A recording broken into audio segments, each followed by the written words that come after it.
Late Night Health continues. I'm Mark Alyn. Coming up, we're going to talk about physician burnout with Diane Ansari Wynn. How do you know if your physician has had enough sleep, for example, especially if you're in a hospital and that resident's been working for 72 straight hours? You don't know. So we'll find out more about that from Dr. Ansari Wynn coming up next on Late Night Health. In the meantime, we've got Dr. Kent Redcross, who actually, I guess you were a resident here in the Southern California area, UCLA? You know what? No, I trained at Columbia in New York, but I ended up having a practice out there in Ventura County at one point. Well, I didn't know that. Oh, my. I didn't remember that. Okay. So come on back. Oh, I know. I'd love to. You and I talked off air, but there's plenty of times. I love the Ventura area, so that wouldn't be a hard sell. Got it. Except to your wife. Except to the missus. Yes. She's the boss. So I get that. I get that a lot. We're talking about sleep and, how to get to sleep and how to get quality sleep. A lot of people have problems, prostate issues, for example, for men. Will have men get up every couple of hours to pee. And that interrupts their sleep and their spouses or significant others' sleep. So it's a lose-lose for everybody. No, it really is. It really and truly is, because you're right. It doesn't just affect the person. It's the same thing with sleep apnea. Sleep apnea, as you know, are periods when you're not breathing and you're waking up all night. And you recognize later you're really only getting 2 or 3 hours of sleep a night each and every night. And so that's why I mentioned before, Mark, when you think about sleep actually heals as far as in our body and for our immune system. So that's what sleep is there for.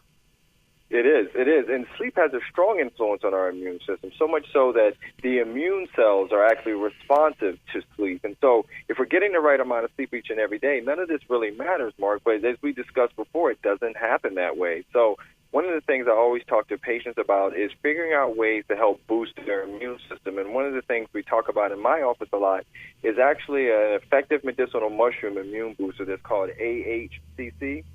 Now, I mentioned this particular one to them because this studies, they have over 20 human clinical trials, and these are from institutions such as Yale and Harvard that have already studied this particular medicinal mushroom immune booster, which is, by the way, the #1 immune supplement in Japan and used in over 700 clinics throughout Asia.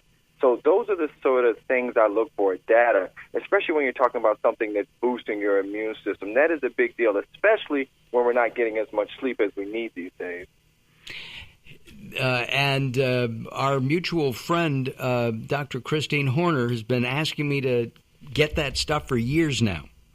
Oh, yeah. Right. Dr. Horner is a big lover of this. Now, the interesting thing with Dr. Horner is that she has a big focus as far as on breast cancer health and so forth. So AHCC, to your point, had a role in cancer cells to help, once again, boosting the immune system. So I know that she's a big lover of it as well. Right. Do you take it every night or every day? I do.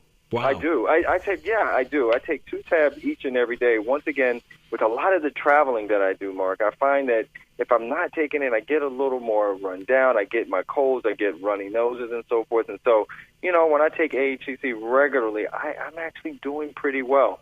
I take that, and I also make sure that I'm staying hydrated and hand washing, which is always the #1 thing we all should be doing, especially during this flu season. And what about using antibacterial soap?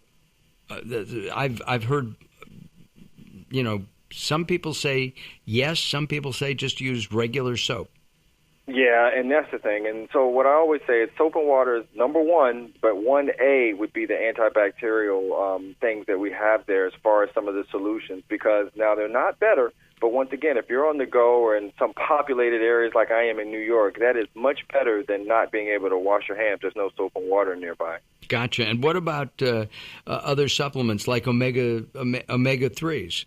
When should you take that?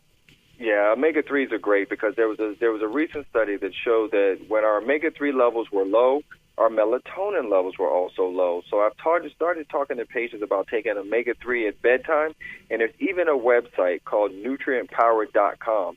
Now, this website is interesting because you can order an omega-3 index test kit. So you order the kit, Mark, you prick your finger, you send it back, and you get your levels, and you want to be 8 or higher.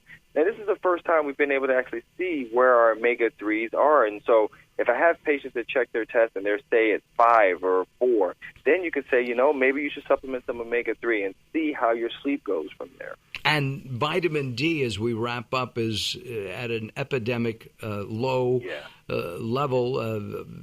Almost everybody apparently seems to have a low vitamin D, and I guess vitamin D3 is considered a hormone as well. Is that something that'll help with sleep? It is. Well, vitamin D is important for so many different things, and it depends on what you read. Some studies show that it actually has an effect on over 2,000 genes. So vitamin D is something that we all should make sure we get checked and also start taking as well. So I'm glad you brought that up, Mark. Got it. Well, we're out of time. If you want information on Dr. Ken, you can go to drredcross.com, drredcross.com, or go to latenighthealth.com. You'll see his very handsome picture and a very nice smile on there, as well as you can go to latenighthealth.com, as I said, and find out more information. All right, we're out of time. Dr. Ken, we'll talk again very soon. I'm Mark. Thank you so much. He's Daryl. He's Dr. Ken. And we'll be back with Dr. Diane and Sari Wynn in just a couple of moments as Late Night Health continues.